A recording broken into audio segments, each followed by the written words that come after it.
Ongole rural PS కి తరలించారు రామ్గోపాల్ వర్మని ప్రస్తుతం పోలీసులు విచారిస్తున్నారు. చంద్రబాబు, పవన్ కళ్యాణ్, లోకేష్ ఫోటోలు మార్ఫింగ్ చేసి అవమానకరంగా పోస్టులు పెట్టారంటూ వర్మపై ఆరోపణ. గతంలో మద్దిపాడు పిఎస్ లో వర్మపై ఒక కేసు నమోదైంది.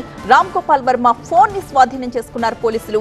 గతంలో ఫైబర్ నెట్ నుంచి వర్మకు 2 కోట్ల రూపాయల చెల్లింపులు జరిగినట్లుగా తేల్చారు. ఈ అంశంపైన ఆర్జీవీని ప్రస్తుతం విచారించే అవకాశం కనిపిస్తోంది.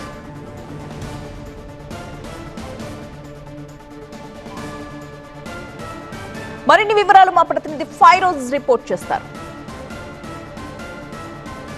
దర్శకుడు రామ్ గోపాల్ వర్మను రెండోసారి ఒంగోలు తాలూకా పోలీస్ స్టేషన్లో విచారణ చేస్తున్నారు. 2024 నవంబర్ 10వ తేదీన ప్రకాశం జిల్లా మద్దిపాడు పిఎస్లో రామ్ గోపాల్ వర్మపై పోలీస్ కేసు నమోదైంది.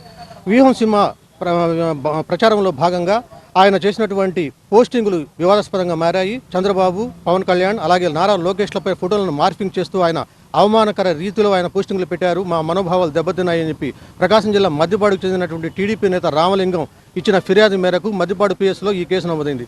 ఒంగోలు తాలూకా పోలీస్ స్టేషన్లో రూరల్ సిఐ శ్రీకాంత్ బాబు ఆయన్ని విచారిస్తున్నారు.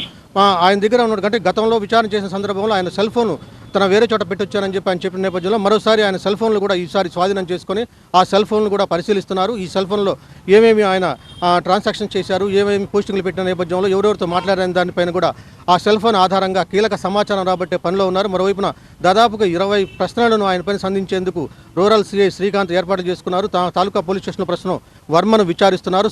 ఈ విచారణ సాయంత్రం దాకా కొనసాగే అవకాశం ఉంది. ఈ విచారణలో గతంలో పోలీసులకు ఆయన ఇచ్చిన సమాధానాల మేరకు మరోసారి ఆయన పైన ఇదే ప్రశ్నలు సంధించే అవకాశం ఉంది. సమాచారాన్ని పూర్తిగా అంటే ఎవరెవరి ప్రోద్బలంతో ఈ విధంగా పోస్టింగులు పెట్టారు, దీని వెనక రాజకీయ కోణం ఏమైనా ఉందా అన్న కోణంలో కూడా ఆయన్ని విచారిస్తున్న పరిస్థితి కనిపిస్తోంది. ప్రస్తుతం ఒంగోలు తాలూకా పోలీస్ స్టేషన్ దగ్గర వర్మను విచారిస్తున్న పరిస్థితి ఉంది. విచారణ సుదీర్ఘంగా కొనసాగే అవకాశం ఉంది. కెమెరామెన్ రాజ్ కుమార్తో ఫైరోజ్ టీవీ 9 ఒంగోలు.